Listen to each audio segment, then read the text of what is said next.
വിലാപമതിൽ. ഉത്തരം ഞാൻ പാസ് ചെയ്യണോ അങ്ങോട്ടേക്ക്? വേണ്ട, അത് തന്നെ ഉറപ്പിക്കാം. വിലാപമതിൽ ഉത്തരം ശരിയാണ്. എന്താണ് വിലാപമതിൽ? അറിയാമോ ആർക്കെങ്കിലും? എന്താണ് വിലാപമതിൽ? Wailing walls of wall of Jerusalem. എന്താണത്? ആയിരുന്നു. 57 മീറ്റർ ഉയരമുണ്ട്, 500 മീറ്റർ നീളമൊക്കെ ഉണ്ട്. അപ്പോൾ അതെല്ലാം ശ്രദ്ധിക്കുക. അടുത്ത ക്വസ്റ്റ്യൻ ടീം എഫിനാണ്. ഓൾറെഡി നിങ്ങളുടെ മുമ്പിൽ നിങ്ങൾക്കുള്ള ക്വസ്റ്റ്യൻ വന്നു കഴിഞ്ഞാൽ നിങ്ങൾക്ക് കാണാൻ പറ്റുന്നുണ്ടോ? ഓക്കെ, ഇതും വളരെ പ്രസിദ്ധമായ പ്രധാനപ്പെട്ട സമയവുമായി ബന്ധപ്പെട്ട സ്ഥലമാണ്. എന്താണത്?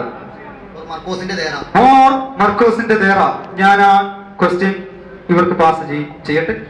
വേണ്ടേ? ഉറപ്പാണ്. പോയിട്ടുണ്ടോ അവിടെ? പോയിട്ടില്ല, കണ്ടിട്ടുണ്ട്. ശരിയാണ്, മർക്കോസിന്റെ ദേറ. നിങ്ങളൊരു ക്ലാപ്പ് ചെയ്യുക, ഇവർക്ക് ആവശ്യമായിക്കോട്ടെ. ഓക്കെ, മർക്കോസിന്റെ ദേറ ഉത്തരം വളരെ ശരിയാണ്. മർക്കോസിന്റെ ദേറ പറ്റിയുള്ള കാര്യങ്ങൾ അറിയണോ? എന്താണ്